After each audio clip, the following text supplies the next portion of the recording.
Jesus, so welcome to the program, sir. Thank you for joining us here on The World Today. Well, he is joining us live from Caracas. Sir, what is the very latest at this hour? And reports are emerging that Venezuelan President Nicolas Maduro and his wife have been captured by the U.S. What do we know so far? We might be at this moment in front of a disinformation campaign, launched by the U.S. government in order to push President Maduro to commit the tiniest mistake in order to kill him. That's our theory about what is happening right now after, the U.S. released this information about the kidnapping of President Maduro and his wife. We have this theory because just a few minutes ago, our Ministry of Defense had a press conference where he informed about what is happening, and he basically first, he didn't show any sign of being nervous, and he didn't mention anything about this alleged kidnapping of President Maduro.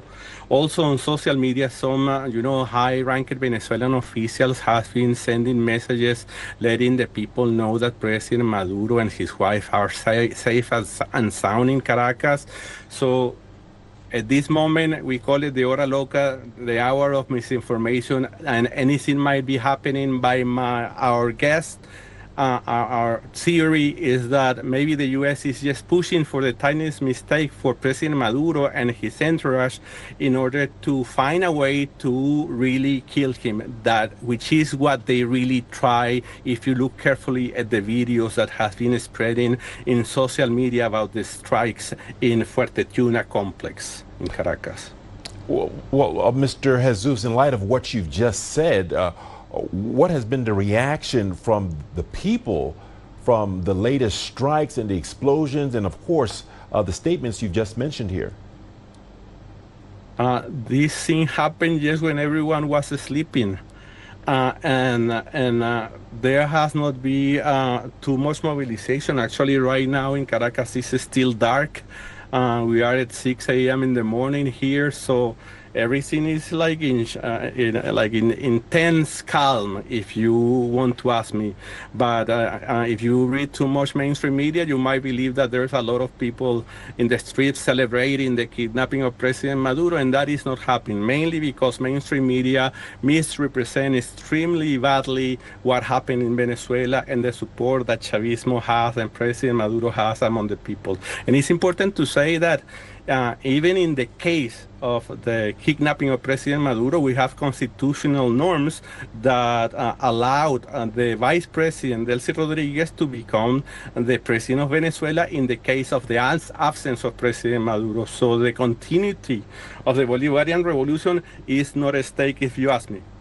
All right, and finally, before we let you go, how do you think Venezuela, the country, will respond to this right now? I believe that we are going to keep, keeping, exceptional restraint in order to avoid an escalation. That was the Venezuelan government has been doing for several months already. And because we don't need to enter into war with the U.S., we don't want to enter into war with the U.S., but I will tell you that if the U.S. decide to escalate this and send troops and put troops on the ground in Venezuela, they will face hell on earth, if you ask me. All right, let's leave it there. Mr. Jesus Rodriguez Espinoza, thank you so much for your insight and analysis. We also have another correspondent waiting to speak to us. Nick Harper is joining us live from Washington, D.C. Nick, if you can hear me, thank you for joining us here on The World Today. Nick, Trump has claimed Maduro has been captured. What more can you tell us about this? That's right, that post from Donald Trump on his Truth Social account coming in the last hour. A few sentences from the US president in which he says that the US had successfully carried out a large-scale strike against Venezuela and its leader, and then went on to report that Nicolas Maduro had been captured along with his wife and they had both been flown out of the country. He said that the operation was carried out in conjunction with US law enforcement, and also said that he would be providing more details later from Mar-a-Lago, where he's currently staying, his residence in Florida. He'll be giving a news conference, he says, at 11 a.m., so in about 6 hours from now. But that post from Donald Trump confirming the news that the US carried out those strikes, but that shocking and surprising news that the US had also captured the leader of Venezuela and his wife and flown them out of the country. Yeah, that's an important point there. You heard what Mr. Jesus Rodriguez Espinoza had to say. We're hearing some conflicting messages right now. What is the U.S. government explaining exactly what's going on?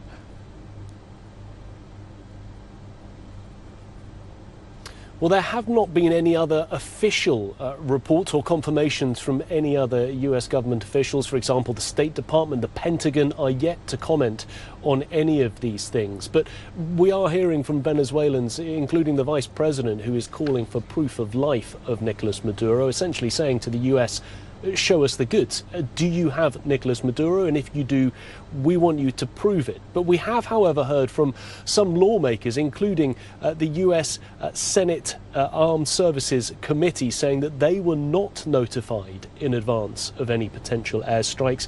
Senator Brian Schatz, a member of the Senate Foreign Relations Committee, also saying that there was no justification for, his words, war, that the US had no national interests in Venezuela. The US Embassy in Venezuela had earlier said that any US citizens in the country should shelter in place and had advised against travel to the country. The Federal Aviation Authority here in the United States had also banned any commercial air travel within Venezuelan airspace.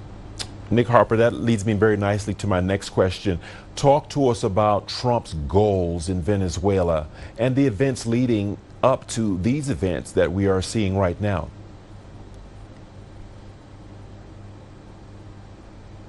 Well, in terms of the end goal, up until now, Donald Trump had been denying that his aim was regime change. He had said that he was not looking to remove the head of the country. His post completely contradicts that, saying that the US has flown President Maduro out of Venezuela, removing him from not just the head of the government, but from the country. And we had been hearing in the weeks and months leading up to this, rumblings within the US government, people in Donald Trump's orbit, that essentially that was the end goal, even though the president was not saying it out loud. And we, of course, seen that increase, not just of rhetoric and threats, but of a military presence in the region, the US deploying assets, warships into the region and carrying out airstrikes against alleged drug smuggling boats. All of that was seen as a pressure campaign against Nicolas Maduro.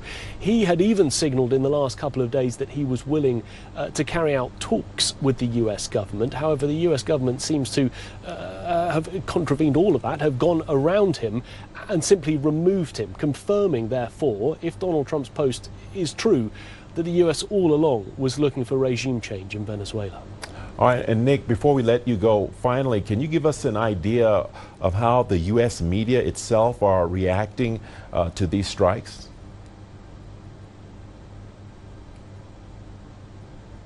Well, I think there is a large amount of incredulity that the US has removed a sitting president of another country, removing them from the country. We have already seen various calls from campaign groups trying to organize marches and anti-war demonstrations in the United States, which might manifest in the coming hours when the US begins to wake up. Those potential marches taking place in Washington, D.C., outside the White House, also in New York as well. There had been that concern that the US would carry out military action. That has obviously now happened, but it's really what happens next. Will there be more military action against the country? And where exactly is Nicolas Maduro? Is the United States aiming to fly him here to the US to stand trial or to have some sort of presence here in the US. All of that is unclear at this stage, but the US President Donald Trump saying that he will provide more details in that press conference in about 6 hours from now. All right, Nick Harper, thank you so much, reporting live from Washington, D.C., and we're going to keep bringing you updates on this story as it develops. We also have with us Jiang Shi Professor and Director, Center for Latin American Studies, Shanghai University. He is joining us live via Zoom from Beijing. Welcome to the program. Thank you for joining us. What's your take, sir? And what's your take, sir, on what's happening in Venezuela right now? Well, this kind of situation is really quite sensitive and dangerous. It is not confirmed if the couple of Maduro has been captured or has been sent to an airplane flying to the US. Who knows what is the real story? But anyway, this kind of crisis has a nature of US imperialism against a sovereign nation. And the purpose of the US action is to do a kind of regime change. And also, economically speaking, I believe that the U.S. wants to return to the oil industry in Venezuela because of the so-called nationalization policy imposed by Chavez and Maduro.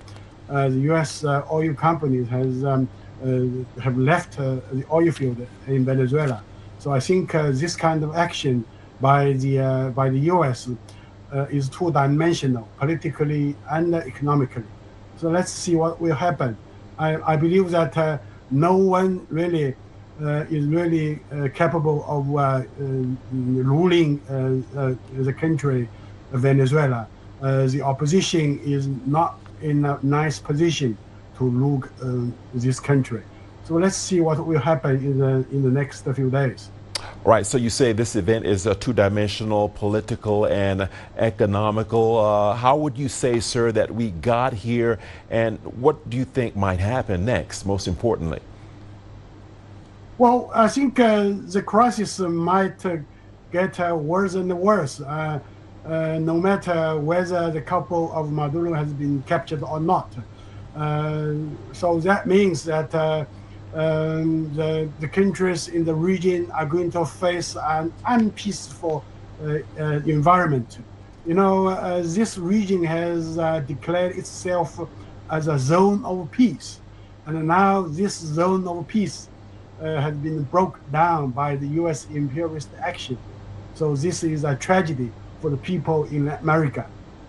And Professor, do you find it interesting that this comes right after Maduro had expressed a willingness to talk with the U.S. about the tensions?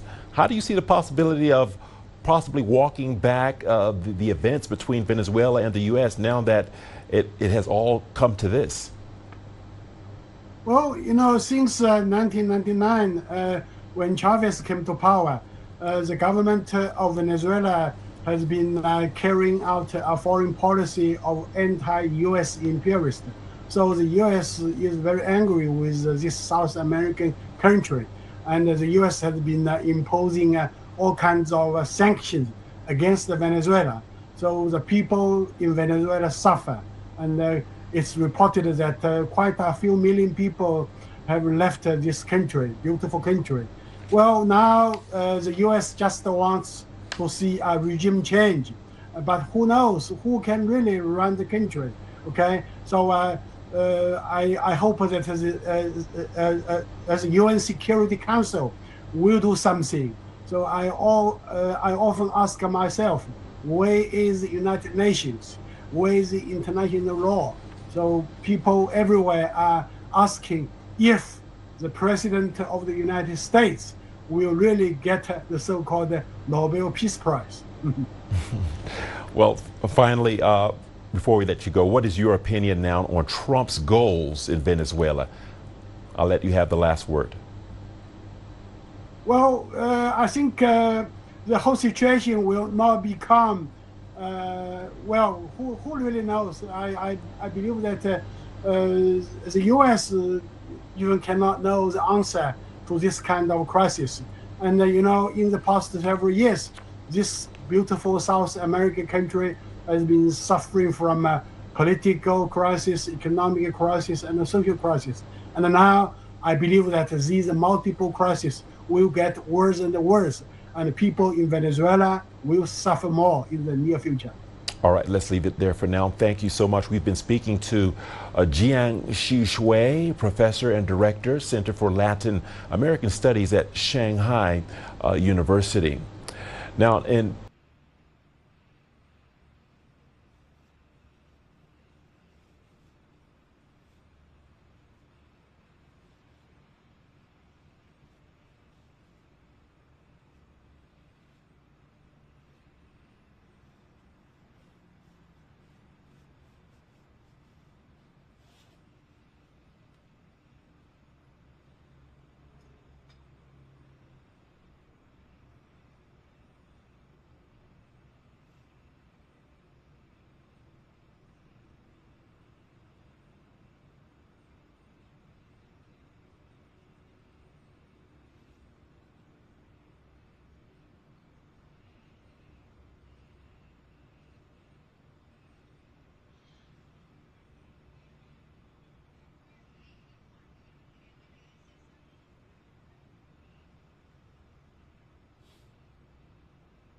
has called on the people to mobilize to defeat this imperialist aggression, and the attacks were carried out in the capital Caracas and the states of Miranda, Aragua, and La Guaira.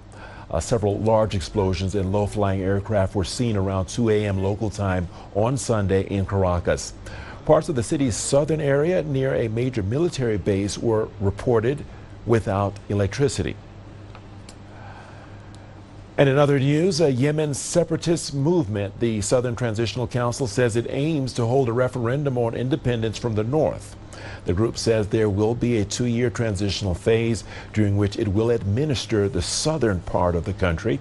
The announcement by the STC comes after a Saudi-led coalition launched airstrikes and helped the Yemeni government recapture land, which the STC seized last month. The STC has indicated immediate independence if there are more attacks against it. Meanwhile, Yemen's Saudi-backed Presidential Council has submitted a request to Saudi Arabia to host a forum aimed at resolving this southern issue.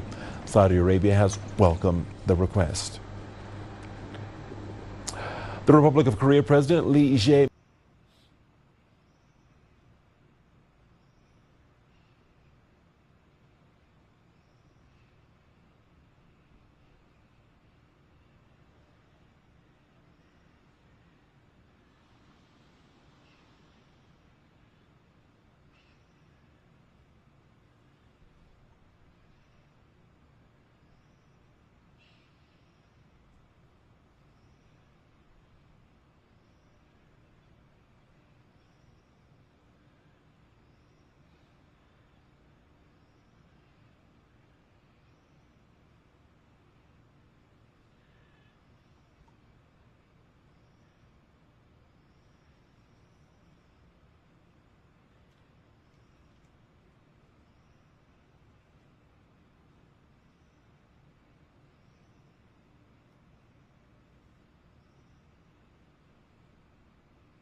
这个知情人士，美国这个官方的知情人士呢，告诉美国有线电视新 the U.S.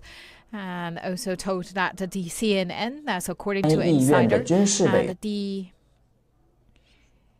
senator actually did not receive that the information about this airstrike on Venezuela. The U.S. Senator Armed Services Committee was not notified, and we also noticed that the U.S. Aviation Administration, the Federal Aviation, saying that the commercial aircraft from flowing at any altitude over Venezuela was banned. And they talk about this will last around 23 hours. And the region is based on security risks related to current military activities, but the ban actually did not talk about this is targeting whom.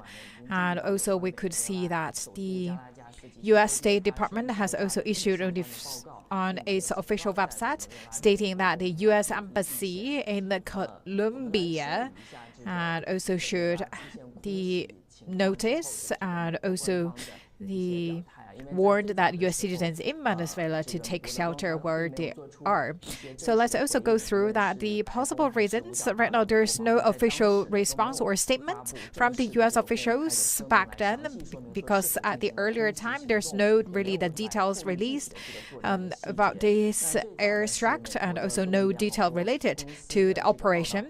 CBS, actually, it's the U.S. correspondent posted online on social media saying that the U.S. President Donald Trump made the orders to strike several locations in Venezuela, including military facilities. According to CBS, U.S. official chose to remain silent, and a few days before the operation, and also we could see that Trump had actually approved the U.S. military's ground strikes in Venezuela. The report also specifically noted that the military officials had discussed on December 25th carrying out the mission on that day. However, the U.S. military considered that the prioritizing airstrike against the Islamic State extremist group in Nigeria, but later due to the weather condition constraints, the operation was postponed. And we talk about this happened quite early of the day, so we not really received that the response from the society. So we will keep you updated that the response from the society, and also there will be a media expresser by President Donald Trump on the 11 a.m. local time.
我现在在委内瑞拉首都加拉加斯，当地时间1月3日凌晨1点57分，记者在睡梦中被一声巨大的爆炸声惊醒，随后听见。Right now we are at the capital of the Caracas, and we heard around 5 sounds of the explosion. Right now we are at the hotel, and the access actually was blocked, and we didn't see any people walking on the street. And we talk about that according to Donald Trump, that the residential, and also we have seen that the around 6 kilometers away from our hotel, that's also the explosion places. And also we talk about that a bomb happened in different locations, and Venezuelan government issued an official communique.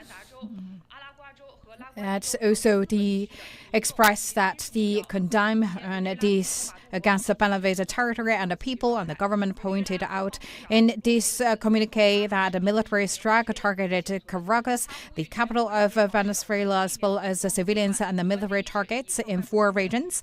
And currently, Venezuelan President Maduro has declared a state of the emergency nationwide, and we also talk about that the casualty caused by the strike are being counted, and all national defense plans have been initiated. And also Vice President said in a live broadcast on national TV after the explosion, it was not immediately clear where President Maduro and his wife were, and demand that the U.S. prove relevant evidence of survival.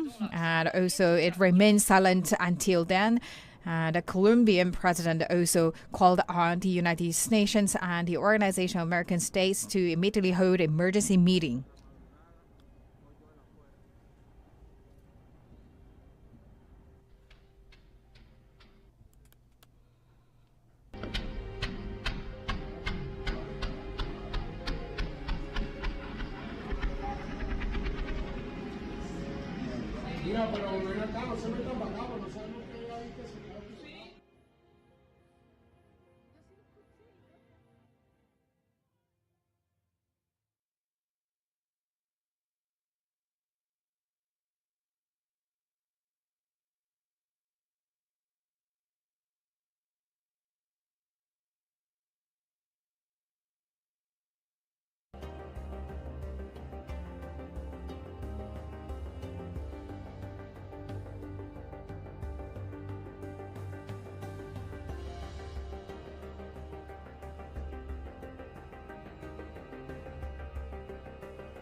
Nicolas Maduro and his wife have been captured and flown out of Venezuela. The announcement follows the U.S. confirmation of large-scale airstrikes against targets in the country. In response, Venezuela Vice President Delcy Rodriguez has demanded proof of life of both President Maduro and his wife. The U.S. Embassy in Venezuela has issued a warning advising its citizens to avoid travel to the Latin American country. The U.S. airstrikes, which lasted for about an hour, targeted critical areas including the capital, Caracas. Key sites hit included the Ministry of Defense, military airfields, and ports. Shortly after the airstrikes, President Maduro declared a state of emergency, calling on the people to mobilize and defeat what he termed, quote, imperialist aggression. Our Stefan Gibbs joins us now in Isla Margarita, Venezuela. Good to see you, Stefan. So any official information on Maduro's whereabouts?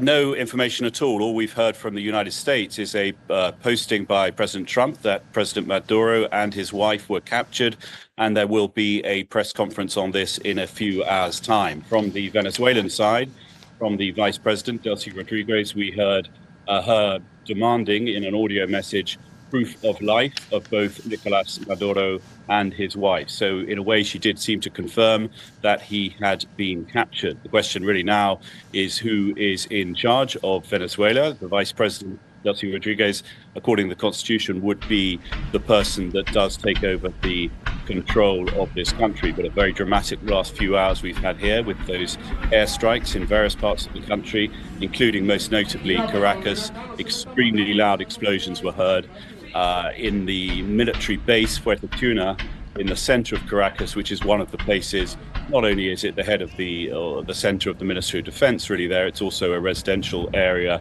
where President Maduro and other senior members of the government are understood to live. So what we're also hearing from the United States, according to at least one senator, was this might well have been an operation by the Delta Forces of the United States, an extraordinary capture operation if this is confirmed.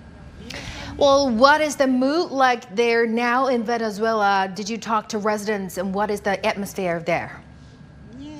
People in Caracas are saying, you know, they were woken by the sound of these very, very serious explosions. And since then, there's been quiet in the city. There's no sign of any people on the streets as yet. People, I think, are really trying to digest this. This is a major, major breaking news story in this, both in this country and in this region. And there is a question of who is now in control of Venezuela. The United States, according again to sources from the US and from senators there, suggests that the operation might be over for now, i.e. they feel that their objective, which is capturing Maduro, is done, and we will see what happens next. But very, very difficult and uncertain times for this country ahead. Definitely. Thank you so much for your reporting from Isla Margarita, Venezuela. Thank you so much. We'll definitely keep you updated. Venezuela has condemned the attacks, calling them an act of U.S. aggression against its territory and population, affecting civilian and military areas in Caracas and the states of Marina, Arigua, and La Guaira. RT correspondent Mariette Gizdiev has more from Caracas. The United States launched its surprise attack, a massive attack on Venezuela, 2 a.m. local time. Here in Caracas, the air is filled with smoke, the smell of burning. This smell is the aftermath of multiple strikes that woke us up, shook the windows in our hotel, and every window in the city at almost exactly 2 a.m., whereby American jets pounded targets across the city, which included military bases as well as civilian infrastructure, civilian sites, including, according to reports, the parliament of the country of Venezuela. A state of emergency is currently active in Caracas, behind me, as well as all over Venezuela. Now, certain or a number of districts in the city over in the distance are still without power. The vast majority of these strikes took place in the along the western edges of the city. There was about 3 kilometers away from us, a small airport in the middle of the city that was also struck. In La Guaira, just to the north of us along the coast, multiple military bases, as well as the main airport that serves the city of Caracas. That was also hit. We've also heard from the United States. It has confirmed that it carried out, launched these strikes. We've seen condemnation from a number of Latin American, Caribbean countries. Cuba has come out. The Colombian leadership has come out condemning these strikes. The Venezuelan government has issued a statement calling this unprovoked aggression, an attempt by the United States to seize Venezuela's oil, mineral wealth, and to install their own regime here.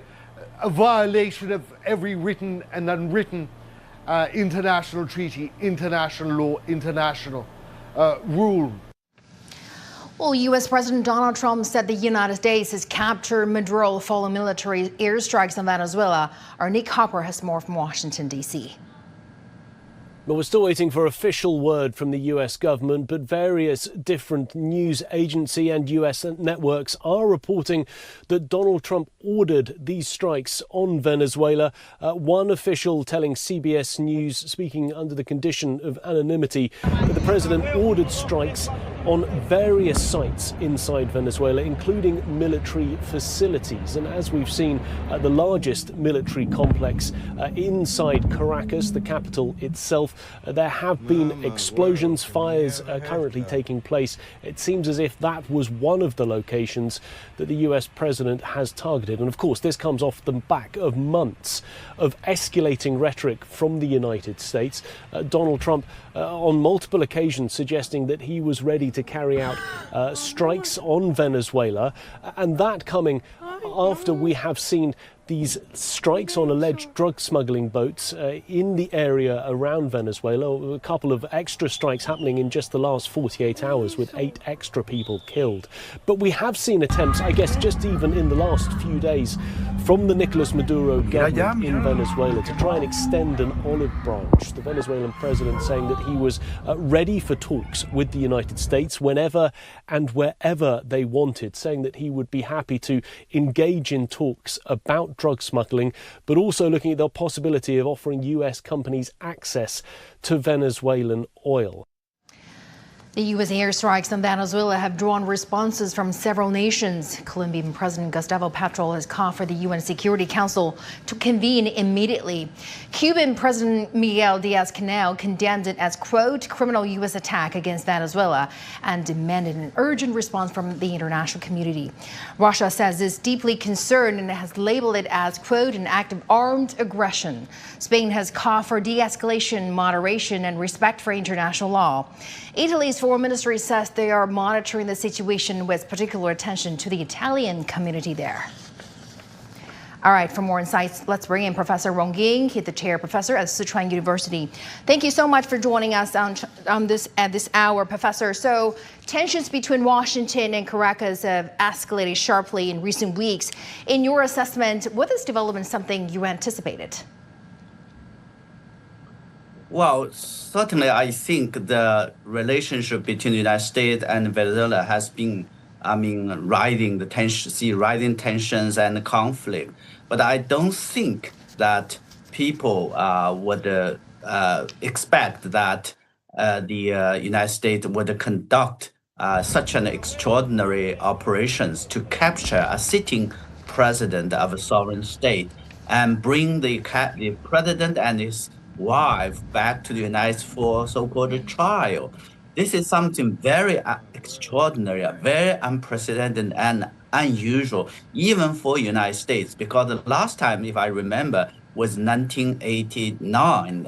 It is related to the Panama and others. But all in all, I think that raised many questions, particularly related to the question of the law, international law in particular. I think all I would say that no international legal expert would say that is illegal. It's definitely, again, illegal international. There's no legality international according to international law. On the domestic law, the law of the United States, it might be also very much controversial because the Congress has not announced and the war against Venezuela, and and it will be also very contentious or controversial for whether I think President Trump has that law, that right to do so.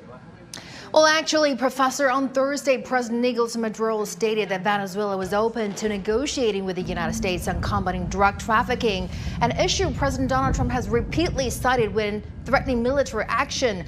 Maduro also asserted that the United States is attempting to overthrow his government to gain access to the country's oil reserve. So, from your perspective, what is the ultimate goal or objective of the United States in this region? Yeah, that's a great question. I think obviously, the fact that they captured and they conducted operation and captured and bring back is for the so-called the accusation or indictment of related drug and so forth. After all, the United States also has put a so-called 50 million US dollars bounty for that. But I think there are speculations that this is much more beyond that. It's very much related to oil, the oil reserves, and so on and so forth. And if this is the case, then it raise another big question about the sort of minerals reserves of a particular country. And if there's a controversial between the two sovereign states, what will be the right way? Invading or conducting a kind of such special military operation to capture the president, sitting president for trial is something definitely not a diplomacy. So I believe that even the case of drug trafficking, I think it would also raise many questions where the United States are accusing them violating the law. I think they are talking about other countries in the region, Mexico's and others. So it raises many big questions about the basic norms of international law and also the international rules. Exactly. Very complicated situation there. We'll definitely monitoring the situation on the ground. All right. Thank you so much, Professor Wong Ying, for sharing with us your insights. We really appreciate it. U.S. strikes on Venezuela's capital jolted many residents awake early this morning. City TV has talked with a young content creator in Caracas who was live on TikTok when the explosions began and captured the moment in real time. Here is his account. Dios mío, ¿cómo se puso esto, pues? ¿Qué está pasando, marico? No, papi, son gente inocente, maldita sea, huevón, son gente inocente. Y enfrente a mi casa. In front of my house, where you may have already seen the live stream, several explosions occurred. Not just one, but several. I managed to capture one of them live, including flashes in the background. And how many explosions in total did you hear? Uf, ¿cuántas explosiones nos escuchamos? More than 10 explosions. I went live at that moment to find out how many people were affected and to check on different areas, because I'm in one zone and other areas had it worse. People felt scared. There has been news from U.S. official that says President Trump ordered this attack. What is your reaction? I'll say it again. I think this was an unnecessary action. I have nothing to do with politics. I don't want to get involved in that. I'm a content creator from Venezuela. I'm stuck here, but I do believe this was unnecessary. I think better terms could have been reached. There's been so much talk about this already. But for us Venezuelans, this is new, very new. We always look for the calmest way to resolve things, and I don't agree with this approach. It's the first time we're witnessing this kind of thing, war with another country. Fighting among ourselves, that's been normal, but with another country, it's complicated. Are you scared right now? What is your plan for the coming days? After all this, Venezuela is going to be paralyzed. Something difficult is going to happen here. It's the first time we're witnessing this kind of thing, war with another country. Right now, we don't know what we're going to do. What worries me is finding food, staying safe, and staying home. It's going to be very difficult to leave. Any exit route will be congested, and we're not safe anywhere right now.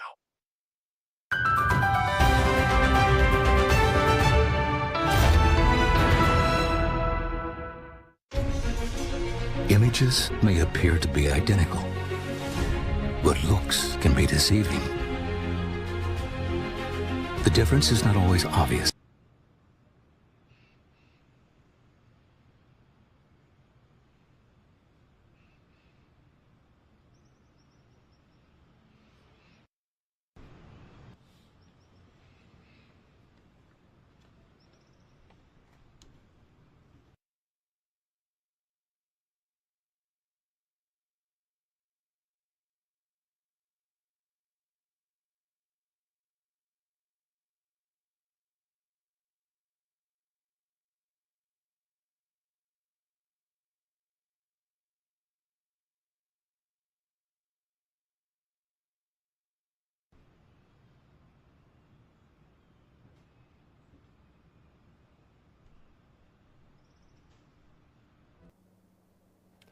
Hello there, welcome to CGTN. You are live on all the social media platforms with us. Just first, we give you a quick update on what's happening in Venezuela.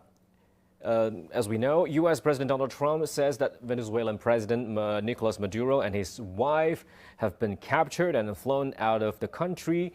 And the announcement follows the U.S. confirmation of large-scale